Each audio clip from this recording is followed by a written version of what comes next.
So magandang umaga po sa inyong lahat mga minamahal ko mga kababayan. So muli po nandito na naman po yung lingkod upang pag-usapan po natin. Ito pong tungkol po sa ex-Marines na kung saan po mga minamahal ko mga kababayan ay inimbitahan po ni Direktor Matibag sa tanggapan po niya. Pero hinadlangan po ito mga minamahal ko mga kababayan ng ilang mga kilalang siraulong abogado kagaya po ni Baligod maging ni Tapasio.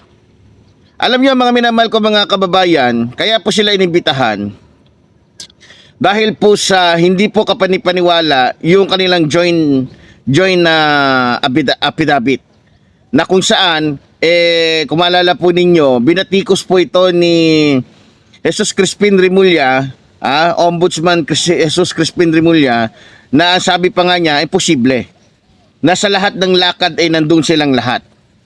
No? So ngayon, para po maging makatotohanan, kasi hindi naman po pwedeng paniwalaan na lang po agad natin at sundin natin, gawin natin o sundin nila, paniwalaan nila yung mga sinasabi po ng 18 ex-Marines na ito na natuklasan na ang katotohanan pala yung sa 18 sinasabing ex-Marine, ang 8 dito ay hindi talaga totoong yung 4 dito ay hindi totoong ex-Marines. At yung iba dito, yung 8 dito ay talagang mga bodyguards pala ni Vice President Sara Duterte. So ngayon, magdududa ka talaga. May basihan naman po para po gawin ng NBI yung kanilang trabaho na imbestigahan yung bawat personas na hinarap ni Baligod doon po sa kanyang kumbaga yung hinarap niya sa mga media. Ngayon, mga minamahal ko mga kababayan, nung nalaman po ni Tapasio, nalaman ni Baligod na iisa-isahin ito, na iimbestigahan, at yung kanilang sasabihin, yung kanilang testimonya, yun ang pagbabasihan kung pare-pareho ba, kung tama ba. Ngayon, dahil nakita po, alam po ni Tapasio, alam ni Baligod na wala silang katotohanang dala-dala o wala naman talaga katotohanan yung kanilang mga sinasabi, hinarang nila ito. Ngayon, etong si Depensor, nag-iingay si Depensor na kuno ganito, dapat ang NBI ay hindi dapat nagiging protektor ng mga politikong isinasangkot ng 18 na ito, na mga Marines kuno na ito, na hindi naman talaga 18 Marines, di ba? Ngayon, nung inimbitahan po itong si Depensor doon sa NBI kay sa harap po ni Attorney Matibag, ayun, hindi na po nagsalita at hiningi ni Depensor yung kanyang karapatan na manahimik. Pero sa harap ng NBI hindi makapagsalita, talagang makikita mo to longest talaga. Makikita po talaga natin na talagang wala pong kwenta. Sinabihan po siya ng direktor ng NBI, nag-iingay kayo. Bakit tayo niyong iharap sa amin ngayon? Yung 18 sinasabi ninyong magigiting na sundalo, na mga ex-Marines. Ba't tayo niyong iharap para mapatunayan talaga na talagang alam ng lahat ng ito yung nakasaad doon sa affidavit na ipinakita ni Baligod? Kasi doon mapagbabasihan yan Kasi kung iisa-isahin sila individual at iisa yung nilalaman ng kanilang testimonya, iisa yung kanilang pagkaka-apply ng kanilang mga nasaksihan, maaaring mas makonsider na totoo nga kasi iisa yung biro mo, sabihin ba naman ni Baligod na hindi pwede, hindi kami handa. Magduda na tayo dyan mga minamahal ko mga kababayan. Hindi handa, samantalang handang-handa si Baligod na hinarap doon sa kanyang press con yung 18 ex-Marine. Di ba? Mga kababayan, mag-isip po kayo. Hindi sila handa. Pero handang-handa sila na sirain ang pangalan ng mga individual na binabanggit nila. Alam niyo mga minamahal ko mga kababayan, sa ginagawa nila ito, parang napapansin ko, parang ginagamit na lamang po nila itong si Saldico. Dahil itong si Saldico ay nananahimik na, tumakas na, lumayo na. Ngayon, para ang nangyayari ngayon, dahil nga sa nagtatago itong si Saldico, ginagamit nila ngayon si Saldico. Mga minamahal ko mga kababayan, mag-isip kayo, lalong-lalo na kayo mga DDS. Hindi daw handa yung mga ex-marines na magsalita doon sa harap ni Matibag. So ibig sabihin, kung isipin natin mabuti, ibig sabihin hindi sila handa, ibig sabihin hindi talaga totoo yung sinasabi nila. Kasi alam nyo, halimbawa ako, naging saksi ako sa isang pangyayari. Alam ko yung buong pangyayari. 3 tayong saksi sa mga pangyayari. Isa yung nakikita natin. Wala tayong rason para sabihin na, ay hindi ako handa na magsalita kasi ganito, ganyan. Diba? Kasi dinidepensahan nila dito, ang nakikita ko, dinidepensahan dito nitong ni Tapasio o nila Baligod, baka magkaiba-iba yung salita. Baka magkaiba-iba yung testimonya nitong 18 ex-marines. Walang yan na.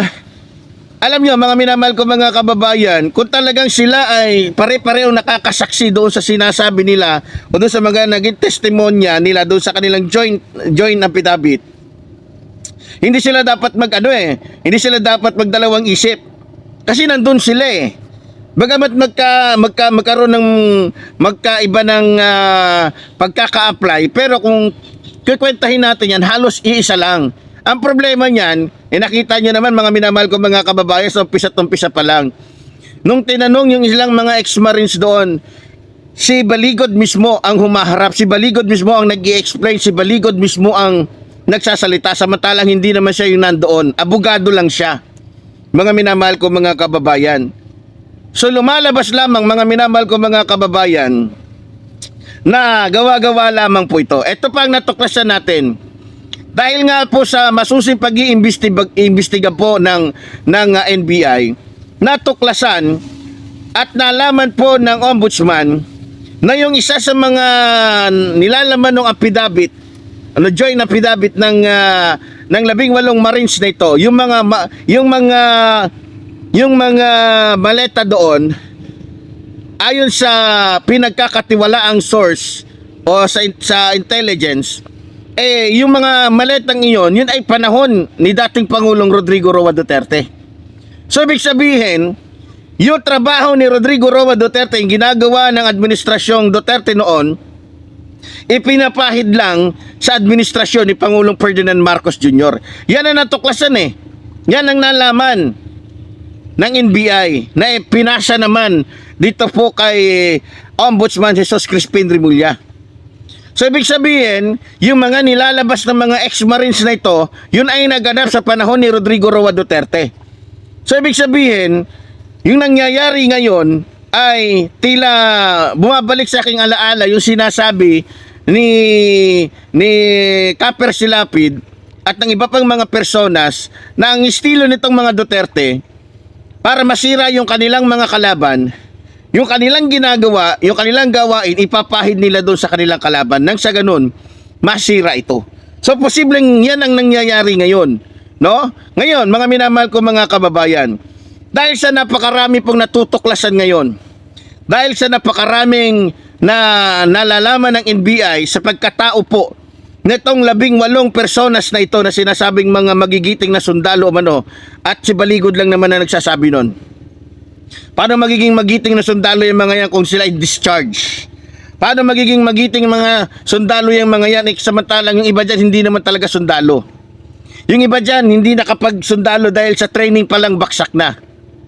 Kaya nga doon pa lang malaking kasinungalingan na. Eto pa mga minamahal ko mga kababayan. Ngayon, para makalusot sila at magkaroon sila ng matibay na rason kung bakit hindi sila humaharap sa panawagan ng NBI o ni Direktor Matibag na humarap isa-isa, gumawa sila ng drama ngayon at may nilalabas sila na mga issue, balita na kaya daw hindi nilalabas, hindi inaano yung mga yung mga 18 magigiting na ex-marines kuno dahil sa yung iba daw doon ay may banta sa buhay at sa katunayan daw yung 3 daw tatlo daw doon sa 18 ex-Marines na hinarap ni Baligod doon sa kanyang conference, pinasok daw yung bahay o tahanan at tinakot daw. Di ba? Ang galing. Ang galing talaga gumawa ng script. Ang galing talaga gumawa ng istorya. Oh, may sinasabi pa sila na kaya daw hindi nakarating yung mga ex-Marines dahil doon sa parangal para doon sa biro nyo. Hindi pa nga nila napapatunayan yung kanilang mga ginagawa. Hindi pa nga nila napatunayan yung kanilang mga sinasabi. Hindi pa nga nila napatunayan ang kanilang mga pagkatao. Nagkaroon na agad sila ng parangal. Diba? So mapapansin ninyo, gumagawa na sila ng mga kadramahan, mga depensa, mga kasinungalingan na pamamaraan para lamang makalusot sila sa kanilang mga kasinungalingan. Biro mo, may parangal na agad samantalang hindi pa nila na-accomplish. Di ba? Oh, magduda na kayo. Gumagawa na sila ng kadramahan, parang wala tong iniwan dito kay Gotesa. Na kung saan pagkatapos iharap ni Marcoleta, ilitaw ni Marcoleta, nung iimbitahan na ng NBI at iimbestigahan na wala din. Bakit kaya takot na takot sila sa NBI? Bakit kaya takot na takot silang maimbestigahan isa-isa? Ano ba ang kinakatakot nila sa NBI? Dahil ba natuklasan na yung 4 sa kanila doon ay may kasong murder? O hindi naman siguro. Kasi mapera naman yung amo nila. 'Di ba? So, ito sa nakikita ko lang, ito ay paraan lamang po nila, mga minamahal ko mga kababayan. Pero ganun pa man, para sa akin, hindi pa rin po sila magwawagi at hindi po sila makakapagtago sa batas. At ang lahat ng ito ay matutuklasan ng NBI. So muli po, tulad po ng sinasabi ng lingkod, mabuhay po ating inang bayan, mabuhay po ang nagmamahal sa ating inang bayan. Maraming salamat po.